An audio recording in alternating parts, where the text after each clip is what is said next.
हरे कृष्ण. श्रीमद भगवद्गीता जशी आहे तशी अध्याय 13वा. अध्यायाचं नाव आहे क्षेत्र क्षेत्रज्ञ विभाग योग. 20व्या श्लोकाचं तात्पर्य दुसऱ्या पॅरेग्राफच्या 7व्या ओळीपासून पुढे वाचायला सुरू करत आहोत. सुरू करण्याआधी श्रील प्रभुपादांना प्रार्थना करूया. हे श्रील प्रभुपाद, आम्ही भगवद्गीता हा ग्रंथ वाचून समजून घेण्याचा प्रयत्न करीत आहोत. त्यासाठी आम्हाला आशीर्वाद द्या. धन्यवाद प्रभुपाद.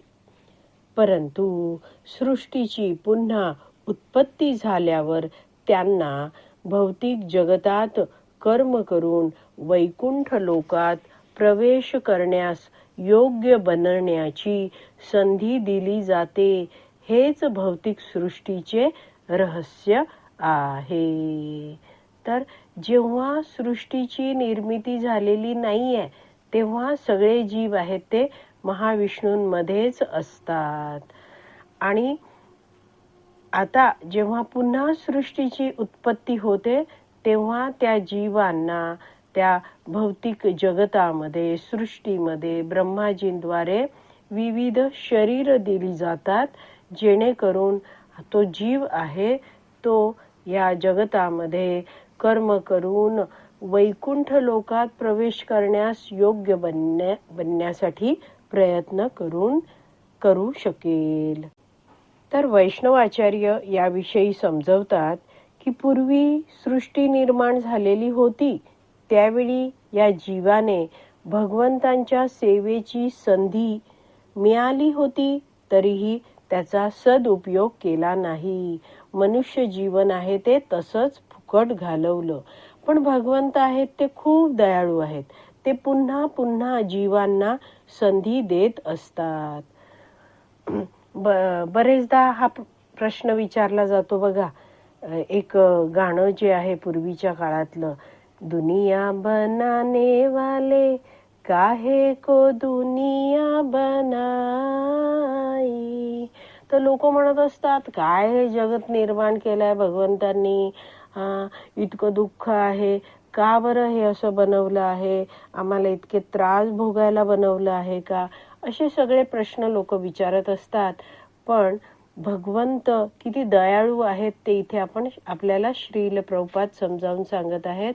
भगवंत या सगळ्या जीवांना वैकुंठ लोकात प्रवेश करण्यास योग्य बनण्याची संधी देत आहेत. आणि हेच या भौतिक सृष्टीचं रहस्य आहे. आणि म्हणूनच ही भौतिक सृष्टी पुन्हा पुन्हा बनवली जाते, निर्माण केली जाते, जेणेकरून हा जीव आहे त्याची इच्छा आहे की मला उपभोग घ्यायचा आहे.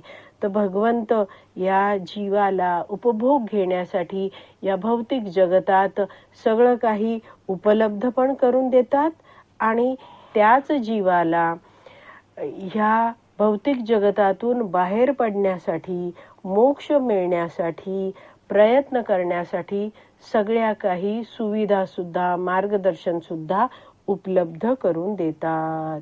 तर असे हे जे भगवंत आहेत कृपाळू, त्यांनी ही सृष्टी निर्माण केली आहे ज्यामध्ये जीव आहे तो भोग करायचा प्रयत्न करतो, पुन्हा पुन्हा भोग करण्याचा प्रयत्न करतो. मात्र कितीही इंद्रिय तृप्ती केली तरीही हा जीव आहे त्याला संतुष्टी लाभत नाही, पूर्णपणे समाधान लाभत नाही. थोडंसं सुख मिळतं आणि ते सुख आहे ते दूर निघून जातो. तर असं अनेकदा होईल तेव्हा हा जीव आहे तो प्रश्न विचारेल की हे काय, या भोगांव्यतिरिक्त आणखीन काही या भौतिक जगतात आहे का. तर वैष्णवाचार्य समजवतात की जीव आहे तो इतका या भौतिक प्रकृतीच्या साधनांचा उपभोग घेण्याचा प्रयत्न करतो, मात्र त्याला कायमची संतुष्टी, आनंद का बरं प्राप्त होत नाही. तर जीव आहे तो भगवंतांचा अंश आहे, जीव आहे आध्यात्मिक आहे, जीवामध्ये चेतना आहे. मात्र ही जी भौतिक प्रकृती आहे ती कशी आहे, भौतिक आहे, जड तत्वांनी बनलेली आहे. तर आध्यात्मिक असलेला जीव हा आध्यात्मिक कार्यापासूनच आनंद प्राप्त करू शकतो. पण जर आध्यात्मिक चेतना असलेला हा जो जीव आहे भौतिक गोष्टीतून सुख प्राप्त करण्याचा प्रयत्न करतोय, तर त्याला कधीच सुख समाधान प्राप्त होऊ शकत नाही. का? कारण की जीव आणि भौतिक प्रकृती यांचा स्वभाव, यांचं स्वरूप एकमेकांपासून पूर्णपणे भिन्न आहे. तर भौतिक प्रकृतीची कुठचीही स्थिती हा जो जीवात्मा आहे त्याला संतुष्ट करू शकत नाही. यासाठी अतिशय सुंदर उदाहरण वैष्णवाचार्य देतात की जसा मासा आहे तो पाण्याशिवाय दुसऱ्या कुठच्याही अवस्थेत सुखी राहू शकत नाही, तसंच हे आहे. तर जीव आहे तो जेव्हा आध्यात्मिक जीवन जगायला सुरुवात करतो, भगवंतांची सेवा करायला लागतो, तेव्हाच तो सुखी समाधानी संतुष्ट होऊ शकतो. इथे आपण वाचलं की हेच भौतिक सृष्टीचं रहस्य आहे.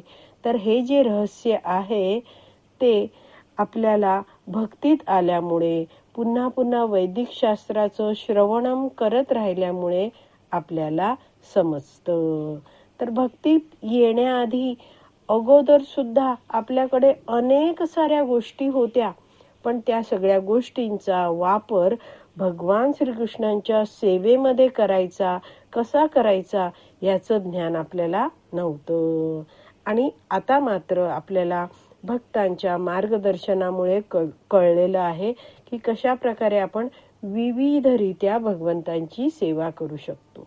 तर वैष्णवाचार्य समजवतात की आता तुम्हाला कळलं आहे, तुम्ही सेवा करता आहात, भगवंतांची सेवा करून सुख प्राप्त करत आहात, तर इतरांना सुद्धा ते सांगा, जेणेकरून ते सुद्धा या भौतिक जगतात भगवंतांची सेवा करून पुन्हा वैकुंठात जाण्यासाठी प्रयत्न करू शकतील. तर आज आपली विराम द्यायची वेळ झाली आहे. आज आपण इथेच विराम देऊया. श्रीमद भगवत गीता की जय. श्रील प्रभुपाद की जय. हरी बोल.